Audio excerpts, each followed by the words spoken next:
Assalamualaikum warahmatullahi wabarakatuh. Halo anak-anak ustazah yang soleh-soleha, gimana kabarnya? Semoga sehat-sehat selalu ya. Jangan lupa sebelum menyaksikan video pembelajaran ini, kita sama-sama mengucapkan basmalah. Bismillahirrohmanirrohim. Semangat ya menyaksikannya dan jangan lupa sambil melihat buku di tema 1. Nah, kita mulai ya. Judulnya adalah perlindungan terhadap flora dan fauna di Indonesia. Nah, apa itu flora dan fauna? Kita lihat di sini. Keberagaman flora dan fauna. Nah, flora itu adalah tumbuhan, sedangkan fauna adalah hewan. Nah, ini ya berbagai jenis flora yang ada di Indonesia. Ada bunga anggrek, ada daun sirih, kemudian ini bunga apa, ingat yang kemarin? Bunga kembang sepatu. Kemudian ada berbagai jenis bunga juga, ini bisa dilihat di sini. Selanjutnya, keberagaman flora dan fauna bagian fauna, yaitu ada macam-macam hewan juga ya, ada singa, sejenis burung, ada fauna yang terletak di bagian barat Indonesia. Ini kemudian ada fauna yang letaknya di bagian tengah Indonesia, kemudian ada fauna yang letaknya di bagian timur Indonesia. Bisa dilihat sendiri ya. Kemudian, nah ini adalah persebaran flora dan fauna yang ada di Indonesia. Kalau Indonesia bagian barat itu di sini. Jadi kita ini adalah Indonesia bagian barat. Kemudian Indonesia bagian tengah ini salah satunya Sulawesi, sedangkan Indonesia bagian timur salah satunya adalah yang terletak di ujung sini, Merauke ya, ini Merauke. Lanjut. Nah, kerusakan flora dan fauna. Nah, ini contohnya kerusakan flora dan fauna. Apa saja itu kerusakan flora dan fauna? Misalnya, penebangan hutan liar tanpa melakukan reboisasi. Reboisasi itu artinya penghijauan. Artinya kalau misalnya setelah kalian menebang pohon, harusnya setelah orang-orang menebang pohon itu harus reboisasi, penghijauan kembali, penanaman hutan kembali.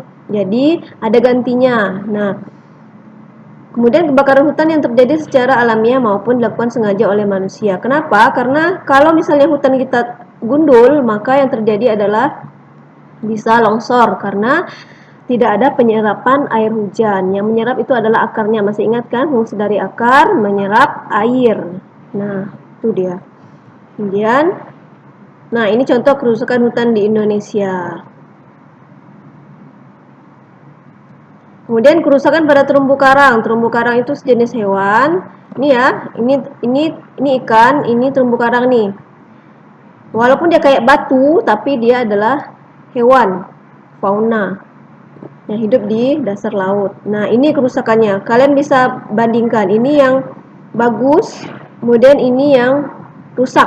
Kenapa bisa rusak? Nah, rusak karena penggunaan bahan peledak untuk menangkap ikan. Jadi diambil oleh manusia. Jadi yang merusak itu adalah manusia, ya.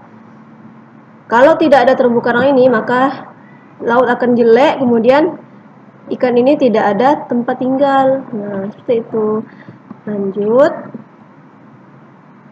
Nah, kerusakan flora dan fauna yang lain adalah pencemaran atau polusi, eksploitasi hutan tadi itu yang penebangan hutan, kemudian penggunaan pestisida dan penggunaan pupuk buatan. Penggunaan pestisida ini adalah pembasmi hama.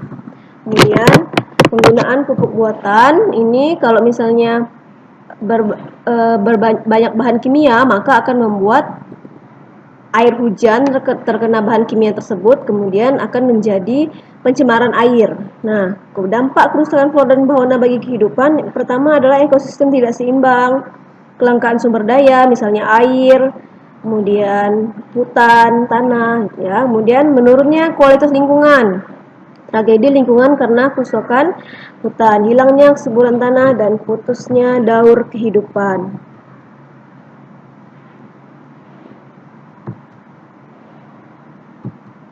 Nah, upaya penyelamatan kelestarian flora dan fauna. Yang pertama adalah cagar alam.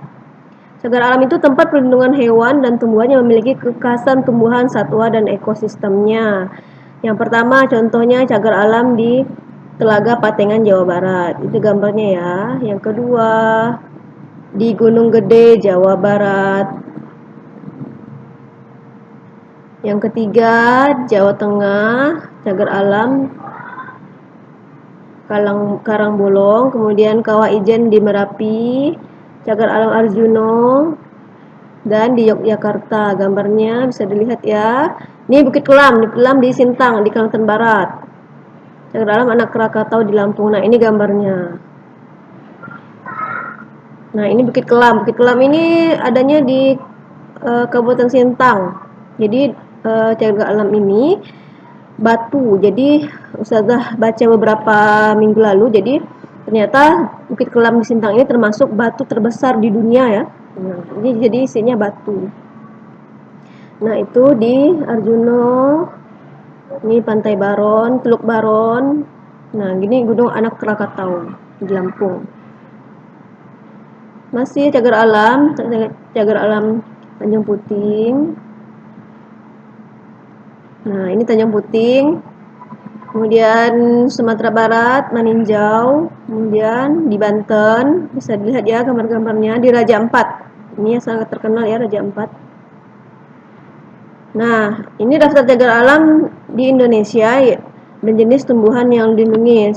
Kita bisa lihat 1 sampai 15. Nah, nih cagar alam Bukit Kelam Sintang, Kalimantan Barat, yang dilindungi adalah meranti, bangeris, kemudian tengkawang, kebas-kebas, berbagai jenis anggrek ya.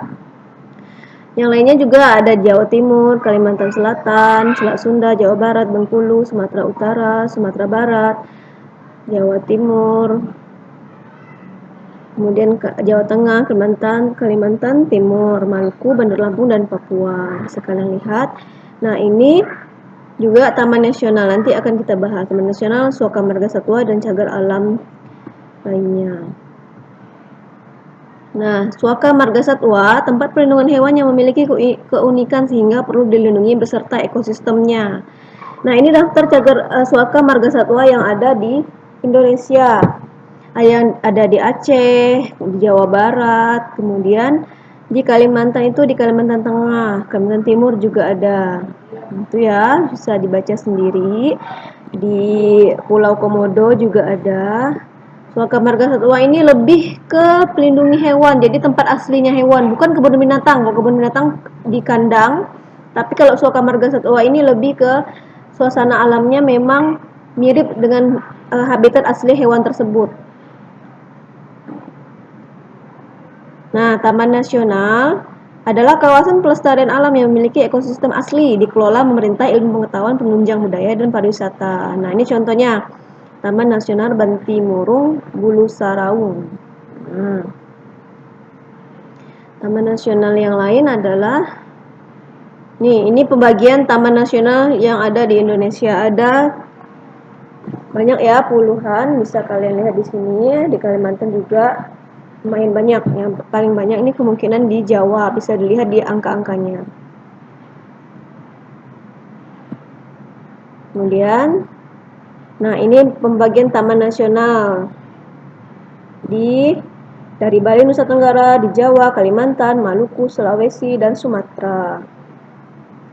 Nah, ini di Danau Sentarum ini ada di Kapuas Hulu ya. Jadi Taman Nasional Danau Sentarum ini adanya di Kalimantan Barat, tepatnya di Kapuas Hulu, cukup jauh dari Pontianak. Nah, kemudian penangkaran. Penangkaran adalah upaya perkembangbiakan hewan dan tumbuhan tertentu dengan tetap mempertahankan kemurnian jenis. Misalnya penangkaran buaya di Balikpapan, Kalimantan Timur. Konservasi alam adalah manajemen terhadap alam dan lingkungan untuk melindungi hewan dan tumbuhan yang hampir punah. Nah, seperti ini. Jadi ada sekelompok orang yang melakukan konservasi alam. Sekelompok orang yang cinta dengan alam, yang memikirkan alam, yang ingin melindungi alam. Nah, seperti ini contohnya, sama-sama melakukan penghijauan penanaman tumbuh-tumbuhan. Kemudian kebun raya. Kebun raya adalah lahan yang ditanami jenis tumbuhan untuk keperluan koleksi dan ilmu pengetahuan. Misalnya kebun raya Manserempulu di Manserempulu Enrekang. Kemudian ini juga Batu Raden. Nah, kebun raya Enrekang ini terletak di Sulawesi Selatan. Batu Raden terletak di Jawa Tengah.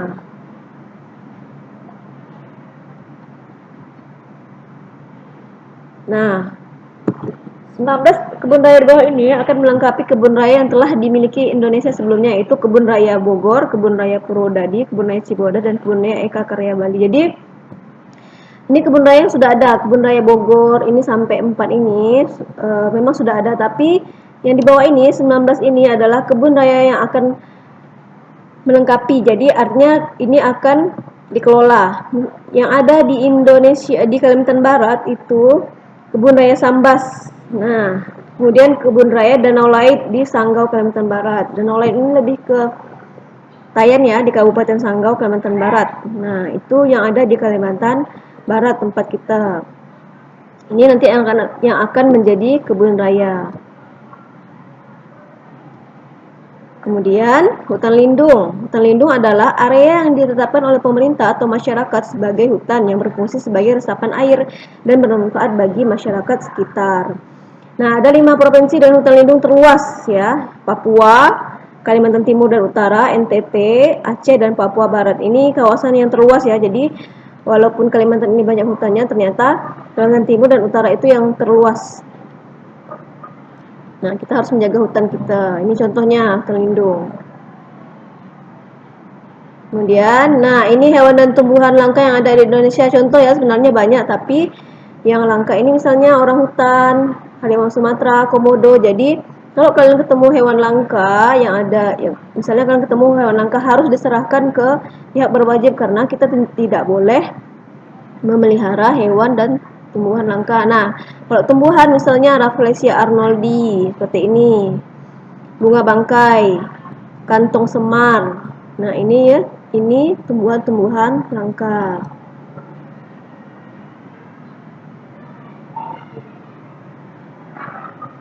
Nah, perhatikan ini yang ada di laut kita. Perhatikan pesannya. Nah, mari kita jaga kelestarian perairan kita. Nah, untuk pembelajaran video kali ini sampai di sini dulu ya. Terima kasih. Semoga kalian bisa bersemangat dalam belajar. Assalamualaikum warahmatullahi wabarakatuh.